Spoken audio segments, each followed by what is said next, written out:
President Biden officially recognized the 1915 killing of over 1.5 million Armenians by the Ottoman Empire as genocide. Mr. Biden made the announcement on Armenian Genocide Remembrance Day. The designation has been a sore spot among Turkish leaders for decades. Turkey is in the heart of the former Ottoman Empire, and every president since Ronald Reagan has avoided the designation as they tried to keep the NATO ally happy. In a statement, President Biden said, "Each year on this day, we remember the lives of all those who died in the Ottoman-era Armenian genocide and recommit ourselves to preventing such an atrocity from ever again occurring." He went on to say, "The American people honor all those Armenians who perished in the genocide that began 106 years ago today." Turkish officials denounced President Biden's acknowledgement moments after his statement was released.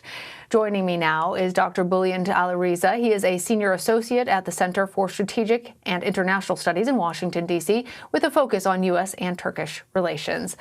Professor Aliriza, thank you so much for being here. So what is the significance of President Biden using the word genocide, and why have previous presidents really shied away? Well, as you explained, all presidents since President Reagan have avoided the use of the word and have come up with different ways to describe the events of 1915. Most recently, President Obama used the word Metz Yagan, the Armenian equivalent, and then President Trump picked up the same term and used it for 4 years. So it's very significant that President Biden has gone against the precedent established by his predecessors, and after having called President Erdogan the day before, used the term genocide, which clearly is something that the current Turkish government, as well as the previous Turkish governments, and indeed the Turkish state, has opposed. Well, relations between the U.S. and Turkey, which is your specialty, they've been hurting for years. So what is the significance of President Biden's timing right now?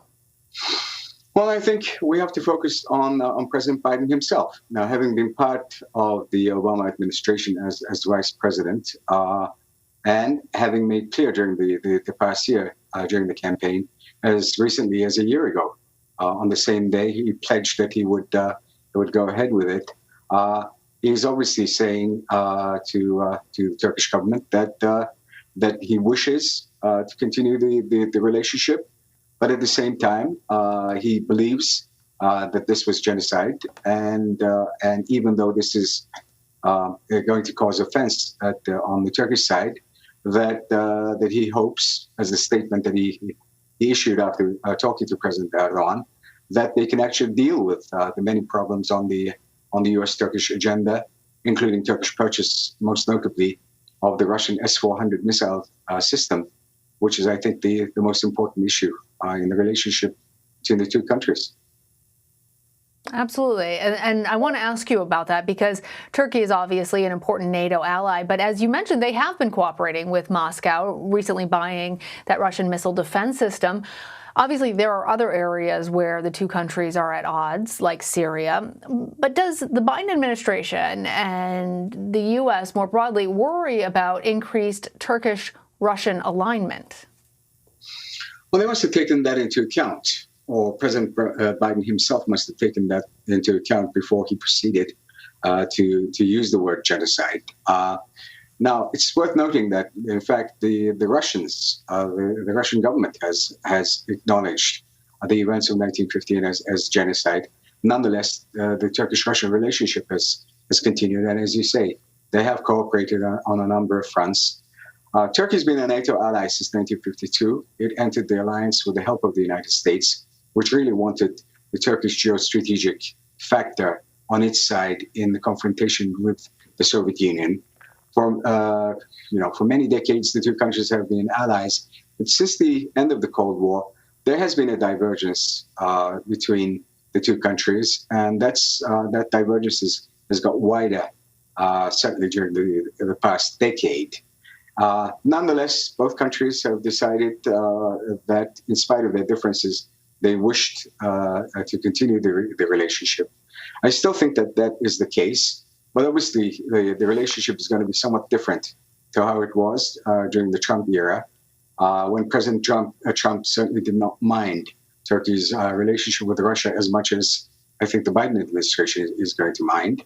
I don't think that there is a danger that Turkey is actually going to bolt the Western alliance, leave NATO, or terminate its relationship with the U.S. But certainly after this declaration, it is more likely to pursue an independent course compared to before. Are you saying that you think that the Biden administration's declaration will push Turkey closer in alignment with Russia, or that it isn't necessarily that those considerations have to do with other factors than just the issue of the label of genocide? Well, I think the relationship with Russia, between Turkey and Russia, would have continued anyway. They may draw closer. But I don't think that because of the statement that Turkey is going to be more aligned with Russia, it still remains a member of NATO, still remembers the Western alliance. It still is dependent on Western capital for its economic development. And Russia is in no position to assume that burden from the West. I just don't think that Turkey is going to be more motivated to work with Russia. But it is certainly going to be more strident in its own interests vis-a-vis the United States. And if that means cooperating with Russia or with other countries, I think it will try to choose that course. Dr. Aliriza, Turkey denies the mass killings were in fact a genocide. This was more than 100 years ago, before the Turkish state was even established. So why is this still such a political landmine?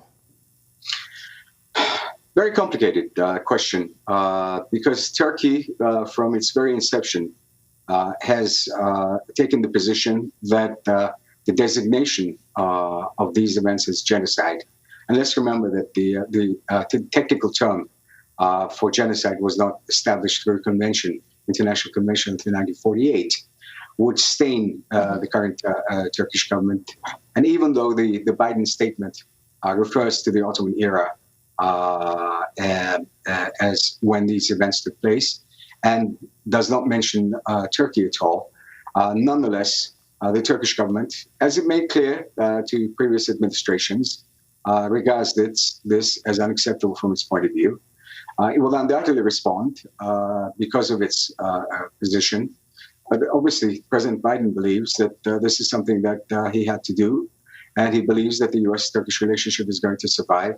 And we will see how much damage there will be to the relationship as a result of the statement. All right, Professor Bulent Aliriza, thank you. Thank you.